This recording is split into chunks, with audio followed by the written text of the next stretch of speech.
Red టీవీలో మీ వ్యాపార ప్రకటనల కోసం ఈ నంబర్ ని సంప్రదించండి 6281747728. Hi viewers, welcome to our channel. ప్రస్తుతం మనతో పాటు సీనియర్ జర్నలిస్ట్ దాము బాలాస్ అన్న వారితో మాట్లాడారు. నమస్కారం సార్. నమస్తే సార్, రఘురామకృష్ణరాజు గారు వైసీపీకి రాజీనామా చేయడం చూస్తాం. అయితే ఆ తర్వాత బీజేపీలో చేరుతారు. బీజేపీ ఆయనకు నరసాపురం నుంచి సీట్ ఇస్తుంది అని చెప్పేసి అనుకున్నాం. కాకపోతే ఇప్పుడు బీజేపీ కూడా టికెట్ ఇవ్వనట్టు కనిపిస్తుంది సార్. మరి ఇప్పుడు ఆయన పోటీ చేస్తున్నట్ట లేనట్ట, ఏ పార్టీలో జాయిన్ అవబోతున్నారట? రఘురామకృష్ణరాజు ఆయన బాగా ఎంటర్టైనింగ్ గై, అందరిని ఎంటర్టైన్ చేస్తున్నాడు గత 5 ఏళ్ళ నుంచి. ఇప్పుడు ఆయనకి పాపం ఈ అవకాశం మిస్ అయినట్టు కనపడుతుంది. ఇక మీద ఆయన ఎంటర్టైన్ చేయలేడేమో. ఎందుకంటే ఆయనకు ఎంటర్టైన్మెంట్ వాల్యూ ఎప్పుడు ఉంది? వైసీపీని విమర్శించినంత కాలమే ఎంటర్టైన్మెంట్ వాల్యూ ఉంది. అది లేనప్పుడు ఇంకా ఆయన ఎవరు పట్టించుకోరు. ఆల్రెడీ ఆయన ఇప్పటికే యూట్యూబ్ ఛానల్ స్థాయికి పడిపోయాడు. యూట్యూబ్ ఛానల్లో చిన్న ఛానల్లో కూడా ఇంటర్వ్యూలు ఇచ్చే పరిస్థితికి వచ్చేసింది. ఎందుకంటే తెలుగుదేశం మీడియా ఎప్పుడు ఆయనకి ఇంపార్టెన్స్ ఇస్తుందంటే, జగన్కి ఏమైనా నష్టం ఉంటే తెలుగుదేశం మీడియా హైలైట్ చేసేది. రోజు ఆయన దాని ఏమంటారు రచ్చబండ పేరుతో ఢిల్లీలో కూర్చోనో లేకపోతే హైదరాబాద్లో కూర్చోనో రోజు ఇంటర్వ్యూలు ఇచ్చేవారు వైసీపీకి. యాక్చువల్గా ఆయన జర్నీ చూసుకున్నప్పుడు ఆయనకి ఏ పార్టీ సిద్ధాంతాలు అనేది ఏం లేదు, అధికారం తప్ప. ఏ పార్టీ అయినా ఆయన ఓకే. ఫస్ట్లో ఆయన 2014లో వైసీపీలో చేరాడు. అప్పుడు టికెట్ ఇవ్వము అనుకొని మళ్ళీ బీజేపీకి వెళ్ళాడు. బీజేపీలో వాళ్ళు 2014కి టికెట్ ఇవ్వలేదు. దాంతో మళ్ళీ తర్వాత తెలుగుదేశంలో చేరాడు. తర్వాత 2018లో ఏమో తెలుగుదేశంలో చేరాడు. మళ్ళీ అక్కడ కూడా ఏం టికెట్ ఇచ్చేట్టుగా లేదని మళ్ళీ 2019లో వైసీపీలో చేరి వైసీపీలో టికెట్ వచ్చింది. అక్కడ నుంచి కంటెస్ట్ చేశాడు. ఇంకా అప్పటి నుంచి వైసీపీ ఒక కొన్ని నెలల తర్వాత నుంచి జగన్కి ఇతనికి ఏమి గొడవ అయిందో తెలియదు, కానీ అక్కడి నుంచి యాంటీ అయిపోయి ఇంకా జగన్ మీద వైసీపీ మీద విపరీతంగా విరుచుకుపడడం. నాకు తెలిసి ఆయన చేసిన వీడియోలు వైసీపీ మీద ఇంకా ఎవరు చేసుండరు, అదే పని చేసుకుంటున్నాడు. దీనివల్ల ఏమైందంటే జనాలు ఇప్పుడు ఒకరోజో 2 రోజులు నేను తిడితే భరిస్తారు ఎవరైనా. రోజు తిడతా ఉంటే ఎవడరా వీడు నసగాడు అనేది అనుకుంటారు తప్ప ఇంకేముండదు. అది టీడీపీ వాళ్ళకి కూడా బోర్ అయిపోయింది. ఎంతసేపు ఇతను చెప్పిందే చెప్తుంటాడు అన్నది ఇదైపోయింది. రెండవది, అక్కడ ఆయన కానీ ధైర్యంగా నన్ను కొట్టినా పర్లేదు, జైల్లో పెట్టినా పర్లేదు, నా ప్రజల కోసం నిలబడతానని కానీ నియోజకవర్గంలో ఉంటే ఆయన ఇవాళ ఏ పార్టీ ఆయనకి సీట్ ఇవ్వాలని పనిలే, ఇండిపెండెంట్గా పోటీ చేసినా గెలిచేవాడు ఆయన. అది చేయకుండా ఆయన రాకుండా ఇప్పుడు మొన్న ఎలా వచ్చాడు సంక్రాంతికి, హైకోర్టు పర్మిషన్ ఇచ్చింది. ఇదే ఆయన గతంలో ఎందుకు అడగలేదు హైకోర్టుని? నేను వెళ్ళి నా నియోజకవర్గంలో పనిచేసుకోవాలి, నాకు సెక్యూరిటీ ఇవ్వండి, అరెస్ట్ చేయొద్దని చెప్పండి అని ఆయన ఎందుకు హైకోర్టులో వేయలేదు? అంటే తను ఎవరైతే ఎన్నుకున్నారో వాళ్ళ కోసం ఆయన ఏమి చేయకుండా తనకి సీట్ ఇచ్చిన పార్టీ మీద 24 అవర్స్ మాట్లాడుతూ ఉంటే ప్రజల్లో ఎలాంటి అభిప్రాయం ఉంటుంది? అందుకని ఆయనకి ఏంటంటే, లేదంటే ఆయనకి తెలుగుదేశమే అక్కడ నరసాపురంలో ఇచ్చి ఉండొచ్చు.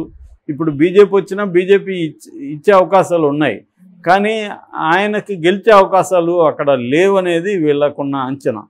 అందుకని వాళ్ళకి ఇవ్వదలుచుకోలేదు. దాన్ని కూడా ఆయన వైసీపీని తిడుతున్నాడు. ఎందుకంటే ఇప్పుడు నరసాపురం అనేది ఆయన ముందే డిక్లేర్ చేసుకున్నాడు ఓపెన్గా. ఎవరు ఆయనకి సీట్ ఇవ్వకుండానే నరసాపురం నుంచి నేను పోటీ చేస్తున్నాను, ఏ పార్టీ అనేది తర్వాత చెప్తాను, మీరు క్యాండిడేట్ నాతో పోరాడే వాళ్ళు ఎవరో మీరు నిర్ణయించుకోండి అని వైసీపీకి ఛాలెంజ్ చేశాడు. వైసీపీ వాళ్ళు మామూలుగానే వెళ్ళిపోయి ఆమె గూడూరు ఉమాబాలని అక్కడ ప్రకటించారు బీసీఎం. సో ఇప్పుడు పొత్తులో భాగంగా తెలుగుదేశం ఆ సీటును బీజేపీకి ఇస్తుంది. సో బీజేపీ ఆయనకి ఇవ్వాలి, కానీ బీజేపీలోనే ఒక బలమైన వర్గం ఆయనకి ఇవ్వడాన్ని వ్యతిరేకిస్తుంది, ఇంక్లూడింగ్ పురంధరేశ్వరి కూడా వ్యతిరేకిస్తుంది. ఎందుకంటే ఇతను వస్తే మళ్ళీ మనకు కూడా టార్చర్ అవుతాడేమో బీజేపీలో అనేది వీళ్ళకున్న భయం. సో ఎందుకు వచ్చింది అనే అతన్ని ఇది చేస్తున్నారు. ఎందుకంటే అతను మంచి డబ్బులు ఉన్నాయి, బ్యాంకుల్ని ముంచాడనే పేరుంది ఆయనకి. ఏదేమైనా డబ్బులు ఉన్నాయి, ఆ డబ్బులతో ఆయన మేనేజ్ చేయడం ఎలాగా వివిధ వ్యవస్థలని తెలుసుకున్నాడు. ఎవరెవరికి ఏ అవసరం ఉండే దాన్ని ఎలా మేనేజ్ చేయాలి, లాబింగ్ ఎలా చేయాలి ఢిల్లీలో, ఇవన్నీ బాగా వచ్చు. కాబట్టి ఆయనకి ఏంటంటే అధికారం ఉంటే ఇవన్నీ చేయగలుగుతాడు, అధికారం లేకపోతే చేయడం కొద్ది కష్టమైపోతుంది. సో అందుకని ఇప్పుడు ఆయనకి అధికారం కావాలి అంటే ఎంపీగా గెలవాలి, కానీ బీజేపీ ఇచ్చే పరిస్థితుల్లో లేదు అని ఇప్పుడు వార్తలు వస్తున్నాయి, ఈరోజు వార్తలు. దానికి ఆయన వైసీపీని నిందిస్తున్నాడు. ఎందుకంటే వైసీపీ లాబింగ్ చేస్తుందంటే, ఎందుకు చేయదు లాబింగ్? వైసీపీ నువ్వు 24 hours వైసీపీని తిడుతుంటే వైసీపీ నీ రాజకీయ భవిష్యత్తుని నాశనం చేయాలని ఎందుకు అనుకోదు? నువ్వు కూడా జగన్ భవిష్యత్తుని నాశనం చేయాలని కదా 24 hours చెప్పావు. సో నువ్వు చేస్తే నీతి, ఇంకొకటి చేస్తే అవినీతి ఎలా అవుతుంది? ఇక్కడ రాజకీయ నాయకులకి ఎవరికి కూడా ఇంకొకటి ఎథిక్స్ గురించి మాట్లాడే హక్కు లేదు. ఎందుకంటే ప్రతి ఒక్కడు కూడా ఎవరికి ఎథిక్స్ లేవు, మొరాలిటీ లేదు. అందరికీ పవరే కావాలి, అధికారం కావాలి. అలాంటప్పుడు ఇంకొకటి ఎథిక్స్ గురించి మాట్లాడే ఎథికల్ రైట్ ఎవరికి ఉండదు ఇక్కడ. సో ఆ రకంగా ఇతను ఇప్పుడు వాపోతున్నది ఏంటంటే, నాకు వైసీపీ లాబీ చేసి బీజేపీలో నాకు సీట్ రాకుండా చేస్తుందని. సో వైసీపీ చేసినంత మాత్రాన వాళ్ళకి నీ పట్ల ఇంట్రెస్ట్ ఉంటే చేస్తారు. వైసీపీ నిజానికి అంత బీజేపీలో పట్టుంటే ఇతన్ని ఎందుకు సస్పెండ్ చేయించలేదు? పార్లమెంట్లో కూడా కంప్లైంట్ చేశారు కదా ఎప్పుడో, కానీ మరి అనర్హులుగా ప్రకటించమని. కానీ బీజేపీ ఎందుకు ముందుకెళ్ళలేదు? సో కాబట్టి ఏంటంటే వైసీపీ అడిగినంత మాత్రాన ప్రతి పని బీజేపీ ఏం చేసేది. బీజేపీ ఏంటంటే తనకు కూడా అది ఉపయోగపడితేనే చేస్తుంది పొలిటికల్గా. సో ఇప్పుడు తనని తీసుకోవడం బీజేపీకి ఉపయోగం అనుకుంటే తీసుకుంటుంది, సీట్ ఇస్తుంది. లేదనుకున్నప్పుడు ఇవ్వదు. కాబట్టి బీజేపీ అక్కడ ఏం ఆలోచిస్తుంది అంటే, అక్కడ కృష్ణరాజు బంధువుల్ని అంటే ఆయన భార్య కావచ్చు, శ్యామలాదేవి కావచ్చు, లేదా ఇంకెవరైనా నరేంద్రవర్మ ఏదో పేరు చెప్తున్నారు. సో వాళ్ళకి వాళ్ళ ఆలోచనలో బీజేపీ ఉందని అనేది ఒక వార్త. సో ఏదేమైనా ఈయనకైతే టికెట్ ఇచ్చే పరిస్థితి లేదు. ఈయన తెలుగుదేశం అంటే చంద్రబాబును పట్టుకొని ఏదో ఒకటి చేసి టికెట్ సంపాదిద్దాం అనుకున్నాడు, కానీ అది బీజేపీకి వెళ్ళిపోయింది. బీజేపీలో ఆయన డీల్ చేయడం అంత ఈజీ కాదు. మొన్న కూడా చూసాం కదా, పవన్ కళ్యాణ్, చంద్రబాబు, అమిత్ షా ఇంటికి వెళ్ళినప్పుడు ఈయన్ని బయటే ఆపేశారు, గేటు బయట ఉండాల్సి వచ్చింది. అప్పుడు కూడా రఘురామకృష్ణరాజుకు అవమానం అన్న మీడియా అంతా చెప్పింది. అలాగే బీజేపీ సెంట్రల్ లీడర్షిప్ వాళ్ళ క్రైటీరియా, వాళ్ళ ప్రయారిటీస్ చూసుకొని వాళ్ళు ఇస్తారు తప్ప, ఇతనేదో వైసీపీని తిడుతున్నాడని బీజేపీ ఏముంది? ఈవెన్ తెలుగుదేశం అయినా కూడా తిట్టినంతకాలం ఉపయోగించుకుంటారు తప్ప, వాళ్ళకి సీటు ఇవ్వడానికి వచ్చేసరికి అనేక సమీకరణాలు వస్తాయి. ఇప్పుడు ఉండవల్లి శ్రీదేవి విషయం ఏమైంది, మేకపాటి చంద్రశేఖర్ రెడ్డి ఏమైంది, వీళ్ళ పరిస్థితి ఏమైంది? ఉండవల్లి శ్రీదేవి కూడా నిన్న వాపోతూ రాజకీయాలంటే ఏందో ఇప్పుడు తెలిసింది, ఎవరేంటో తెలిసిందని కత్తి బొమ్మ పెట్టి ట్వీట్ చేసింది. అంటే ఆమెని కత్తితో వెన్నుపోటు పొడిచారని. అవును, నువ్వు జగన్ పొడిచావు కదా, మరి అప్పుడు జగన్ నీ క్లియర్గా ఇవ్వనని ముందే చెప్పేశాడు. ఇవ్వను, బట్ నాతో ఉంటే నీకు వేరే రకంగా అకామిడేట్ చేస్తానని చెప్పాడు. నీకు అది నచ్చలేదు, ఎందుకంటే ఎమ్మెల్యేగా లేకుండా ఉండలేని పరిస్థితి. తెలుగుదేశం వాళ్ళు ఇస్తారని హామీ ఇచ్చారు, వచ్చారు. చంద్రబాబు కూడా ఏం చేశాడు, తనకు అవసరం కాబట్టి ఇస్తానన్నాడు. ఇప్పుడు ఆమెకి ఇచ్చినా గెలిచే పరిస్థితి లేదు కాబట్టి ఇవ్వట్లేదు.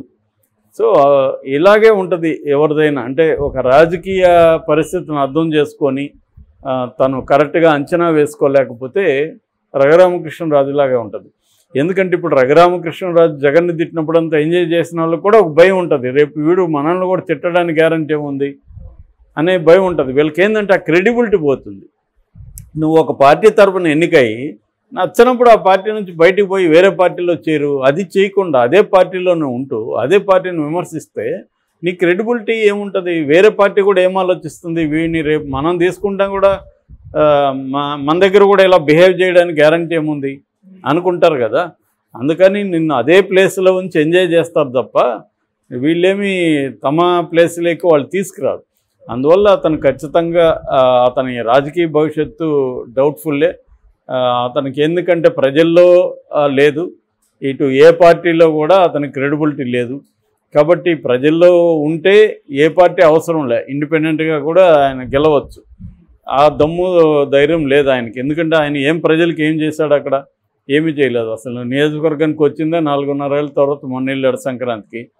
కాబట్టి ఇతని వల్ల మనకు ఉపయోగం లేదు. జగన్ని తిట్టడం వల్ల మనకేంటి ఉపయోగం? జగన్ని తిట్టితే ప్రజలకి ఏంటి ఉపయోగం? ప్రజలకి తన ఎన్నుకున్న ప్రజలకి ఏమైనా చేస్తే కదా. సో అది కాబట్టి రఘురామకృష్ణరాజు ఎవరినో ఒకరిని మళ్ళీ జగన్ను తిట్టుకుంటూ ఉండాల్సిందే కానీ అతనికి సీట్ ఇచ్చే అవకాశం లేదని మాత్రం గట్టిగా వార్తలు వస్తున్నాయి. Okay sir, thank you so much.